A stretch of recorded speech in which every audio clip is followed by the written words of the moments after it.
abordamos ya hoy el segundo grado del orden jerárquico eclesiástico, que es el orden del presbiterado. Es decir, aquellos que han sido ya ordenados diáconos, como hemos visto en los vídeos anteriores, y ahora acceden al segundo grado, que es participar del sacerdocio del obispo, del sacerdocio de Cristo, pero a través del sacerdocio del obispo. A este orden lo llamamos presbiterado, el orden de los presbíteros. ¿Por qué? Bueno, presbítero viene de la palabra griega presbiteros, presbiterú, que significa ancianos. El presbiterado o los presbíteros vienen de ese consejo de ancianos que rodeaba al obispo en la antigüedad cristiana y le ayudaban, bueno, pues formando consejo con él, ayudando en la vigilancia de los penitentes, sustituyéndole a veces en la celebración de la Eucaristía. Su origen lo encontramos en el Nuevo Testamento, aunque digamos el precedente más original en el Antiguo Testamento o de la institución judía de la que derivaría el Consejo de Ancianos, el presbiterio, es el Sanedrín. El Sanedrín significa consejo. Repito, este origen apostólico lo encontramos en distintas cartas, en la carta de San Pablo, muchas veces, aunque nunca está claro en qué sentido se utiliza o en qué sentido se entiende el episcopado o el presbiterado, porque hay diferentes ministerios en las distintas comunidades paulinas y cada uno con unos rasgos distintos que a veces pueden confundir. También en las cartas de San Pedro y el presbítero que es el anciano de Patmos en el Apocalipsis. Repito que en la antigüedad formaban un consejo permanente del obispo. De hecho, incluso hay momentos en los que el obispo se elige dentro de ese consejo de ancianos. Claro, nosotros hoy entendemos la elección de obispo de una manera muy concreta, presentándose esa terna al Papa, el Papa elige, pero en la antigüedad cristiana esto no existía. Ni siquiera se consideraba que el episcopado fuera un sacramento peculiar, distinto al presbiterado, ¿no? Entonces, bueno, los obispos en la mayoría de los casos eran elegidos dentro del consejo presbiteral de esa comunidad cristiana y, repito, bueno, pues eran ayudados por sus propios presbíteros, sobre todo en cuestiones disciplinares, de materia de fe, de penitencia, decisiones a tomar para la vida de la comunidad, etc. Eran auténticos sacerdotes, en cuanto que ejercían un ministerio de culto, pero inferiores al obispo, colocados en el segundo grado de la jerarquía. De ahí vendrá esa expresión que aparece luego en las plegarias de consagración, la de secundum meritimunus. Secundum meritimunus, que es de optato de Mileto, ¿no? El segundo grado del oficio sacerdotal, del oficio jerárquico.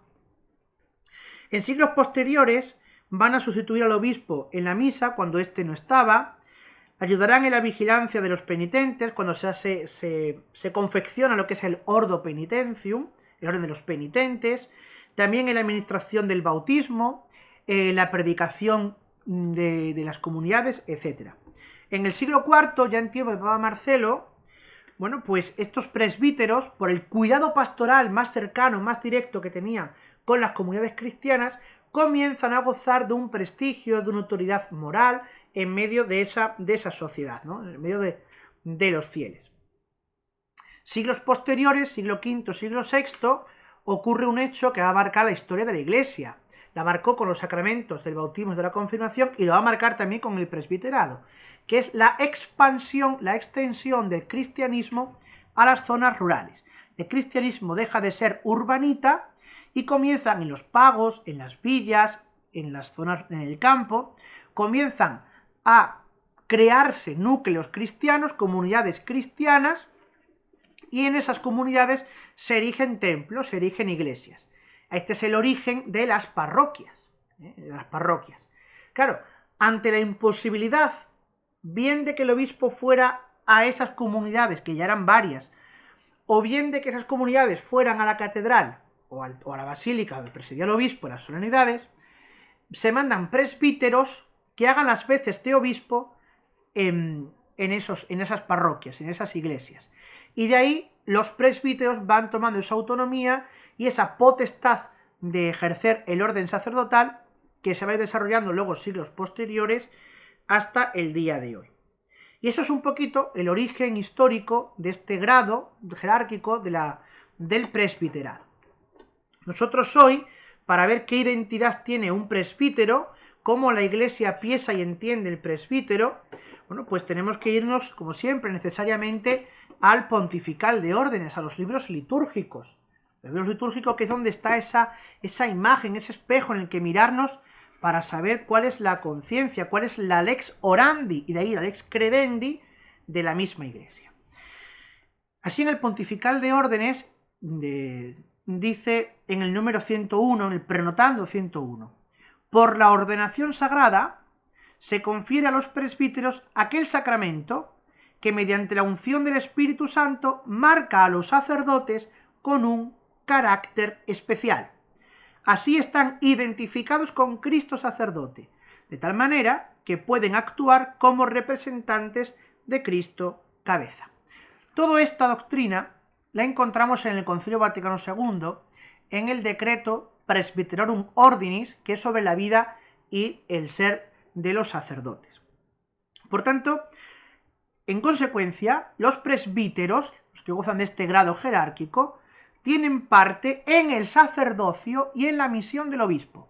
Ojo, porque podemos decir, bueno, pero no es en el sacerdocio ministerial de Cristo, sí, pero mediado por el obispo. Mediado por el obispo. Por eso es el obispo el que tiene que conferir, el que tiene que imponer las manos a nuevo presbítero, y además el resto de presbíteros que se asocian en solidaridad con este rito de imposición. Como sinceros cooperadores del orden episcopal, y esto de la cuestión de la cooperación con el obispo es muy importante porque es la nota distintiva de este grado jerárquico, cooperadores del obispo en el gobierno, llamados a servir al pueblo de Dios, forman junto con su obispo, nunca separados de él, siempre junto con su obispo, un único presbiterio dedicado a diversas funciones. Esta idea se va a desarrollar luego en la plegaria de ordenación presbiteral. Cuando llegue su momento y estudiemos la plegaria, vais a ver cómo siempre hay esa referencia a la cooperación con el obispo. Que con nosotros invoquen, que por medio de nosotros hagan, que junto a nosotros digan. Esa es la idea fundamental del grado jerárquico del presbiterado. Y en el número 102 dice, participando en el grado propio de su ministerio, del oficio del único mediador Cristo, anuncian a todos la palabra divina. Ahora se va a desgranar qué funciones tiene un presbítero. La primera es anunciar la palabra divina. Pero su oficio sagrado, ojo, que esto ya lo tenía por ser diácono, porque eso no se pierde. Las órdenes son acumulativas, no se van soltando. Sigue, pero su oficio sagrado lo ejercen sobre todo en la asamblea eucarística. Y esto es lo que les diferencia del diaconado. Por el diaconado eres ministro de la palabra, ministro de la comunión. Ahora eres ya el que preside la Eucaristía. Desempeñan con sumo interés el ministerio de la reconciliación, sacramento de penitencia, y del alivio en favor de los fieles penitentes o enfermos, la unción de enfermos. Y presentan a Dios Padre las necesidades y súplicas de los fieles, la liturgia de las horas, el encargo de rezar la liturgia de las horas, que ya se tenía como diácono, pero con el presbiterado adquiere un valor distinto.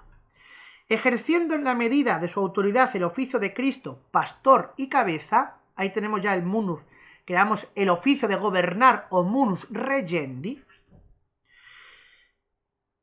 reúnen la familia de Dios como una fraternidad. Ojo, porque siempre tenemos la filiación divina, que es la línea vertical que nos une con Dios, y la fraternidad universal, que es la línea horizontal. Aunque hoy fraternidad universal suena un poquito al lenguaje de nuevo orden mundial o de la masonería, esta expresión es muy nuestra, es muy antigua. De hecho, hay padres de la Iglesia del siglo II, como por ejemplo San Cirilo de Cartago, que llaman a la Iglesia la fraternidad universal. Y de hecho en la liturgia mozárabe en los dípticos, cuando se pide por la Iglesia, se la llama et universa fraternitate, y de la Iglesia universal, de la fraternidad universal. Animada con espíritu de unidad, y la conducen a Dios Padre por medio de Cristo en el Espíritu. En medio de la Grey, lo adoran en espíritu y en verdad. Se afanan finalmente en la palabra y en la enseñanza, munus docendi, creyendo aquello que leen cuando meditan la ley del Señor, enseñando aquello que creen, imitando lo que enseñan. Esas expresiones, si os acordáis, están tomadas o inspiradas, son del Lumen Gentium número 28, pero están tomadas a su vez del pontifical anterior y de la entrega del Evangelio en la ordenación de diáconos. Por lo tanto, tenemos una primera aproximación a la identidad de los presbíteros, de lo que son los presbíteros. Vamos a un segundo texto, que también está en el Pontifical de Órdenes, y que es la alocución que hace el obispo en la ordenación de presbíteros, que, como dijimos en vídeos anteriores, está tomada de textos del Lumen Gentium 28, del Decreto Conciliar Presbyterorum Ordinis, números 1, 2, 4, 5 y 6, y también algunos textos que os señalaremos del pontifical anterior. Esta locución que hace el obispo es, está estructurada en un gran prólogo, digamos, afectivo hacia los que se están ordenando y hacia la familia de los que se ordenan, pero luego tiene como tres párrafos dedicados a cada uno de los oficios sacerdotales que como presbíteros tienen que ejercer. Ese oficio lo llamamos en la teología, y conviene que aprendamos estas palabras, el munus, los tria munera, los tres oficios. El munus regendi, u oficio de gobierno, oficio de gobernar, para ser más exactos. El munus santificandi, u oficio del culto de santificación de los fieles. Y el munus docendi, u oficio de enseñar, de apacentar y de ilustrar al pueblo con las enseñanzas de la revelación divina, del Evangelio, la doctrina de la Iglesia, etcétera, etcétera, etcétera. Vamos a ver qué dice la locución que hace el obispo, o que deberían hacer los obispos, en la ordenación de presbítero. Lo primero digo, es un prólogo de tipo afectivo, de cariño hacia ellos, ¿no? Queridos hermanos, ahora que estos hijos nuestros, de los cuales muchos de vosotros sois familiares y amigos, van a ser ordenados de presbíteros, conviene considerar con atención a qué ministerio acceden a la Iglesia. Primera parte, el sacerdocio fundamental de Cristo. Dice, aunque en verdad todo el pueblo santo de Dios es sacerdocio real en Cristo, es decir, se parte de la base del sacerdocio común de los fieles, sin embargo, nuestro gran sacerdote Jesucristo eligió algunos discípulos que en la Iglesia desempeñasen en nombre suyo el oficio sacerdotal para bien de los hombres. Es decir, el ministerio sacerdotal, el grado de presbítero, nace del pueblo de Dios, nace del sacerdocio común de los fieles y está al servicio del sacerdocio común de los fieles. Parte del sacerdocio común y es entregado, es devuelto como servicio al sacerdocio común de los fieles. Esta idea es la misma que se va a recoger luego en el prefacio de ordenación. Dice, en el prefacio, él no solo confiere el honor del sacerdocio real a todo su pueblo santo, sacerdocio común de los fieles, sino también con amor de hermano, elige a hombres de este pueblo, misterio de la elección, para que por la imposición de las manos participen de su sagrada misión. Él mismo sigue diciendo la locución. Enviado por el Padre, envió a su vez a los apóstoles por el mundo para continuar sin interrupción su obra de maestro, sacerdote y pastor por medio de ellos y de los obispos sus sucesores. Y los presbíteros, todo esto está tomado de Presbyterorum Ordinis. Número 1. Y los presbíteros son colaboradores de los obispos, con quienes en unidad de sacerdocio, ¿por qué? Porque aunque participen del sacerdocio del obispo, tienen unidad de sacerdocio con el de Cristo. Son llamados al servicio del pueblo de Dios.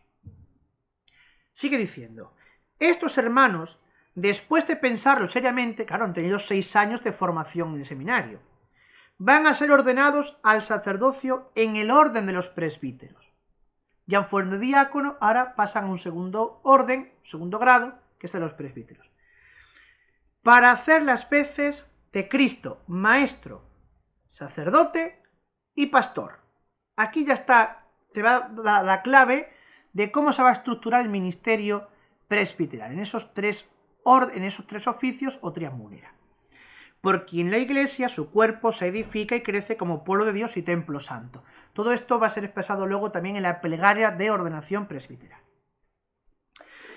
Al configurarse con Cristo, sumo y eterno sacerdote, y unirse al sacerdocio de los obispos, la ordenación los convertirá en verdaderos sacerdotes del Nuevo Testamento para anunciar el Evangelio, munus docendi, apacentar el pueblo de Dios, munus regendi, y celebrar el culto divino, munus santificandi, principalmente en el sacrificio del Señor. Aquí cuando dice que la ordenación nos convertirá en verdaderos sacerdotes del Nuevo Testamento, hay que hacer una precisión o una aclaración. Y es que el sacerdocio católico o sacerdocio ministerial no viene ni es continuación del sacerdocio del Antiguo Testamento, sino que este sacerdocio es nuevo. Por eso esa expresión que aparece en la carta a los hebreos, ¿no? Cristo, sacerdote eterno según el rito de Melquisedec, porque es un sacerdocio nuevo, distinto a lo que había en el Antiguo Testamento. Este sacerdocio es participación del de Cristo, y no del de Moisés, no del de Aarón, y ninguno del Antiguo Testamento. Aunque estos sean, como veremos en las antiguas plegarias, cuando habla de los 70 varones que participaron del sacerdocio de Moisés, o de Eleazar e Itamar, hijos de Aarón, aunque estos sean prefiguración, sombra del sacerdocio del Nuevo Testamento. Pero los sacerdotes ordenados en la Iglesia Católica, en la Iglesia Ortodoxa, no son continuación del Antiguo Testamento, sino que participan de la novedad del Nuevo Testamento de Cristo, de la nueva y eterna alianza sellada en la sangre del Cordero Inmaculado. Y ahora comienza la primera parte o la primera idea del munus docendi. Dice, a vosotros, queridos hijos, que vais a ser ordenados presbíteros, os incumbirá en la parte que os corresponde la función de enseñar en nombre de Cristo, el Maestro. La función de enseñar, munus docendi. Transmitid a todos la palabra de Dios que habéis recibido con alegría, porque es lo que tienen que predicar los sacerdotes, es lo que tienen que enseñar, la palabra de Dios, y no otra cosa rara, ni ideas novedosas, sino la palabra de Dios. Y al meditar en la ley del Señor, y aquí vuelve a retomarse las palabras que se decían en la ordenación del diácono, al entregarse del Evangelio, al meditar la ley del Señor, procurad creer lo que leéis, enseñar lo que creéis y practicar lo que enseñáis. Del pontifical anterior se completa con esta idea, dice que vuestra enseñanza sea alimento para el pueblo de Dios, que vuestra vida, o el perfume de vuestra vida, decía el pontifical anterior, un poquito más lírico, sea un estímulo para los discípulos de Cristo, a fin de que con vuestra palabra y vuestro ejemplo se vaya edificando la casa que es la iglesia de Dios. Es el programa de vida de los presbíteros, que la vida sea un estímulo, que las enseñanzas sean alimentos para los discípulos de Cristo. Sobre el munus santificandi, es decir, la función de ofrecer el culto, de santificar el pueblo de Dios, dice la alocución del pontifical: os corresponderá también la función de santificar en Cristo, por medio de vuestro ministerio alcanzará su plenitud el sacrificio espiritual de los fieles. Claro, el sacrificio del sacerdocio bautismal alcanza plenitud por el ministerio sacerdotal, que por vuestras manos, junto con ellos, será ofrecido sobre el altar. ¿Por qué? Porque los fieles, por su sacerdocio bautismal, se unen al sacerdocio ministerial. De ahí que en la misa se diga la oración: orad, hermanos, para que este sacrificio mío y vuestro sea agradable a Dios Padre Todopoderoso. Daos cuenta, sigue diciendo, de lo que hacéis, e imitad lo que conmemoráis, de tal manera que al celebrar el misterio de la muerte y resurrección del Señor, os esforcéis por hacer morir en vosotros el mal y procuréis caminar en una vida nueva. Estas ideas se van a luego a expresar en las palabras o en la fórmula con la que el obispo entrega la patena y el cáliz con el vino y el agua mezclados al nuevo presbítero. Palabras tremendas que veremos en su momento. Sigue diciendo, desarrollando la cuestión de santificar al pueblo de Dios. Al introducir a los hombres en el pueblo de Dios por el bautismo, al perdonar los pecados en nombre de Cristo y de la Iglesia por el sacramento de la penitencia, al dar a los enfermos el alivio del óleo santo, diciendo los enfermos, al celebrar los ritos sagrados, es decir, el resto de ministerios, de sacramentos, sacramentales, al ofrecer durante el día la alabanza, la acción de gracias y la súplica, la liturgia de las horas, no solo por el pueblo de Dios, sino por el mundo entero, recordad que habéis sido escogidos entre los hombres y puestos al servicio de ellos en las cosas de Dios. Por eso dice, ellos renuevan en el prefacio primero de ordenaciones, ellos renuevan en nombre de Cristo el sacrificio de la redención, la Eucaristía. Preparan a tus hijos el banquete pascual, preceden a tu pueblo santo en el amor, lo alimentan con tu palabra y lo fortalecen con los sacramentos. Realizad pues con alegría perenne en verdadera caridad el ministerio de Cristo sacerdote, no buscando vuestro propio interés, sino el de Jesucristo. Esto es una idea de la primera carta del apóstol Pedro. Y termina esta alocución con el munus regendi. Finalmente, al ejercer en la parte que os corresponde la función de Cristo, cabeza y pastor, es decir, oficio de gobernar, permaneciendo unidos al obispo y bajo su dirección, porque no olvidemos que aunque tienes el oficio de gobernar, tiene que ser como colaborador, cooperador del obispo, esforzaos por reunir a los fieles en una sola familia, porque ese es el fin del gobierno de la Iglesia, mantener la unidad de la fe, la unidad de la moral, la unidad de la disciplina y la unidad jerárquica y del pueblo de Dios. De forma que en la unidad del Espíritu Santo por Cristo podáis conducirlos al Padre. Y además esto se va a desarrollar como idea motriz en la plegaria de ordenación presbiteral. Tened siempre presente el ejemplo del buen pastor, que no vino para que le sirvieran, sino para servir y a buscar y salvar lo que estaba perdido. Pues yo creo que con estas ideas históricas y del pontifical actual de órdenes, podemos tener ya una idea de lo que es el presbiterado, el grado jerárquico del presbiterado, y así poder en vídeos sucesivos profundizar en este ministerio que gobierna, santifica y enseña a todo el pueblo de Dios.